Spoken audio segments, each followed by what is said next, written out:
वंदे मातरम का अभियान, मैं समझता हूँ कि इससे देश आगे बढ़ेगा, देश की एकजुटता बढ़ेगी और देश के अंदर एक एकात्मता के वातावरण का निर्माण होगा।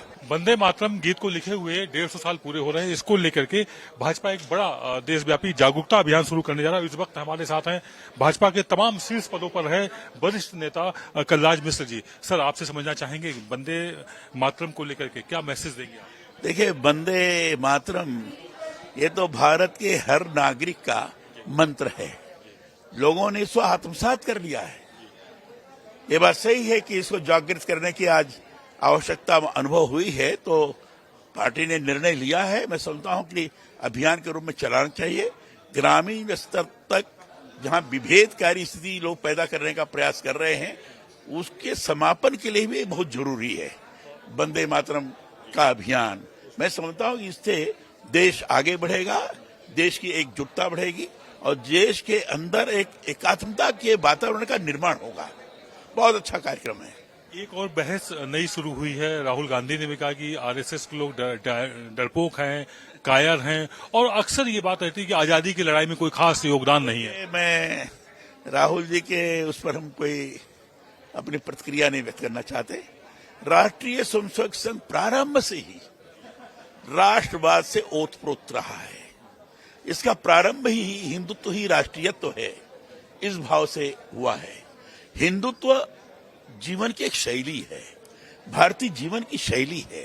वो भारतीय जीवन की शैली को आत्मसात करते हुए देश आगे बढ़ेगा तो एकता का सृजन होगा, एकता बढ़ेगी। इस हिसाब से राष्ट्रीय स्वयंसेवक संघ ने लगातार काम किया है। प्रसिद्धि परान्मुख होकर, हमने प्रचार से परान्मुख होकर काम किया है और लगातार आगे बढ़ता गया है। राष्ट्रवाद के भावना से ओतप्रोत होकर जब कोई काम करता है तो जो व्यक्ति है उसके अंदर राष्ट्रभक्ति प्रबल होती है। और इसलिए जो कहते हैं आजादी की लड़ाई, हमारे अनेक कार्यकर्ताओं ने संघ के आजादी की लड़ाई में हिस्सा लिया, जेल गए।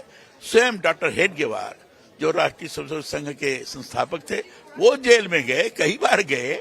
उन्होंने अनुसंधान समिति में क्रांतिकारियों के साथ काम किया। अगर कोई ये कहता है कि राष्ट्रीय स्वयंसेवक संघ के लोगों ने काम, मैं समझता हूं उसको जानकारी का अभाव है। राष्ट्र पढ़ना चाहिए, डॉक्टर हेडगेवार की जीवन को पढ़ना चाहिए, परम पूजनीय श्री गुरु जी के जीवन को पढ़ना चाहिए।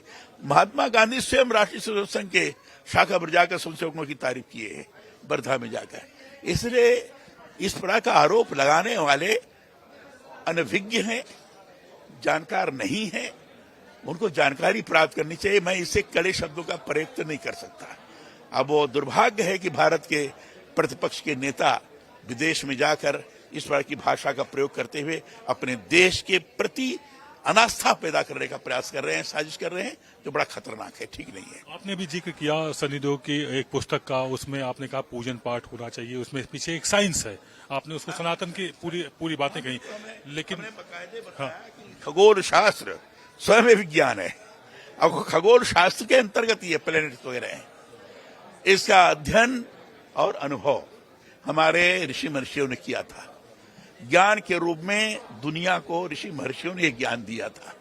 तो ये तो वैज्ञानिक दृष्टिकोण रहा है। और ये विज्ञान पर अंतरिक्ष में जो सारे तारे और बाकी, ये सब वैज्ञानिक दृष्टिकोण है। और आज जितने भी ऋषि महर्षियों ने गणना किया है, वो गणना सही साबित होती है। तो इस तरह विज्ञान तो है ही है। सर, आप भी यूपी से आते हैं, हम भी यूपी से आते हैं। वैसे तो आप राष्ट्रीय नेता हैं, लेकिन उत्तर प्रदेश में अगर अभी देखें तो दृश्य चल रहा है, उसमें आई लव मोहम्मद और इसको लेकर के काफी कुछ हंगामा बरपा हुआ। कुछ लोग साजिश कर रहे हैं, इससे सावधान रहना चाहिए। इस प्रकार के साजिश में नहीं पड़ना चाहिए और इसको कड़ाई के साथ रोकना चाहिए।